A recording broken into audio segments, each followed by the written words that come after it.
Thank you very much, Sheikh al-Kareem. May Allah bless you. We have received one question. Yes. You touched on it at the end, but since the question has been received, maybe you want to shed some light more on it. So the question is as follows. If we have trouble staying up at night, even part of the night, and or during Fajr, what are the recommendations? Waking up makes me tired during the day and makes it difficult to do responsibilities properly with patience and good akhlaq. Please share your advice generously. I would like to also pad on this question, Sheikhna, a small addition. The culture, the modern culture, especially in the West, everywhere really for different reasons, has a lot, works a lot with deadlines. Always there's this crazy deadline, we have to finish this, and now we have to do this other crazy deadline and finish this, and so on.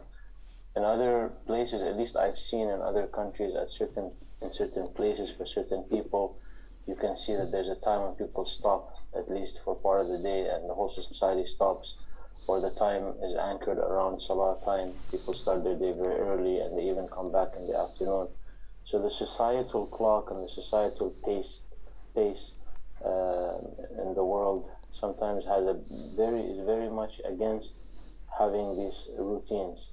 So this is just to add to the question that was originally asked. So what would be recommendations or pointers that you have to share? Of course, you've shared already at the end on this point.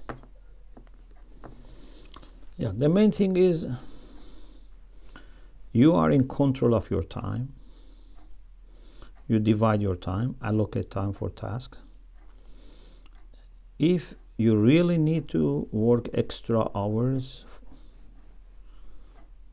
then you can give extra hours to the work and do it for the sake of Allah. What is bad is that if we are not in control of our time and things just force themselves to our day and night. Something I have to finish during the day, I do it in the night. Or I am, expecting too much from myself. I want to finish things very quickly and, then take bigger tasks from the work, etc. So with wisdom, we need to find out how much time at this stage of my life I need to spend on making my living, how much on my study, how much with family, community, my ibadah. But you should be in control. You should know what you are doing. The worst thing is if we are not aware of what we are doing. Just we are finishing the day and night, finishing one day after another day. This is the problem. And we see we don't have any time for anything. We are always busy, we are always tired, and our deadlines also, even we cannot meet them, apart from those which are necessary. So to be in control is very important. Why I am doing all these things? Why I am putting, for example, so much pressure on myself in this thing or in that thing? So if we are in control and with the aim of seeking pleasure of Allah, we do things, then inshallah they will be accepted by Allah as much as we can. But the main thing is that at least some time in the day, in the year, we should try to have something like this, or one day a week, for example. I don't know, 1 week in a season.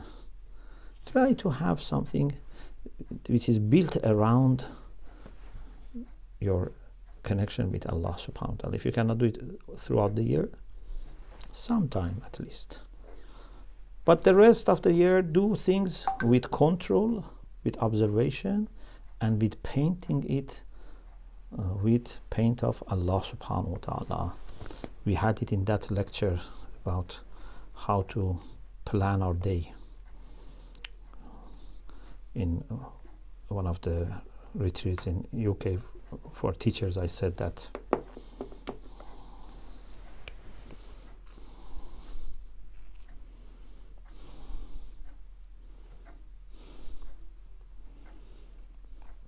you, Sheikhna. Yes, Thank you. and you've also shared, you've also given some. There's also in the Islamic plan for life. There was a talk about punctuality and planning, and Yeah. inshallah we'll be sharing this on the KLC community group. Inshallah.